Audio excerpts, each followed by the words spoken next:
বিক্ষোভ সমাবেশের সর্বশেষ কি তথ্য আছে আপনার কাছে জানাবেন। জি ধন্যবাদ আপনাকে।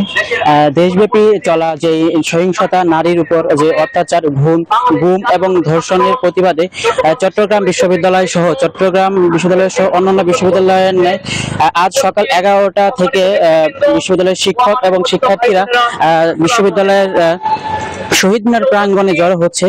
তারা দাবি করছে যে দেশব্যাপী যে ধর্ষণ এবং অনলাইনে নারীদের যে হেনস্থা করা হচ্ছে এবং আইন শৃঙ্খলা বাহিনীর যে অবনতি হচ্ছে এর প্রতিবাদে তারা অবস্থান কর্মসূচি করছে এবং তারা বলছে যে দেশে যে চলমান পরিস্থিতি আছে এই পরিস্থিতির কারণে আমাদের নারীরা এবং বোনেরা যে হেনস্থা এবং অপদস্থ শিকার হচ্ছে এর তীব্র প্রতিবাদ তারা জানাচ্ছে। আমরা দেখছি যে এখানে সকালবেলা শিক্ষকরা এসেছিল এবং শিক্ষকরা তাদের এই আন্দোলনের সাথে সংহতি জানিয়েছেন।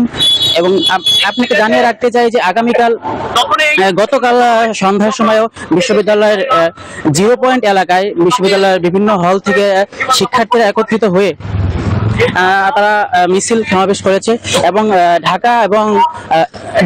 ঢাকা এবং রাঙামাটির যে মহাসড়কটা রয়েছে সেই মহাসড়ক তারা বন্ধ করে দিয়েছিল এবং তারা বলছে যে দেশের এই আইন শৃঙ্খলা অবনতির কারণে স্বরাষ্ট্র উপদেষ্টা সহ আইন উপদেষ্টা যেই ব্যর্থতা রয়েছে সেই দায় স্বীকার করে তাদেরকে দ্রুত পদক্ষেপ নেওয়ার আহ্বান জানাচ্ছে। এবং শিক্ষার্থীরা বলছে যে অবনতি হচ্ছে এই অবনতি সুষ্ঠু বিচার করে দোষীদের আইনের আওতায় এনে বিচারের দৃষ্টান্ত উপস্থাপন করার জন্য। এই ছিল চট্টগ্রাম বিশ্ববিদ্যালয় থেকে আমার কাছে সর্বশেষ তথ্য।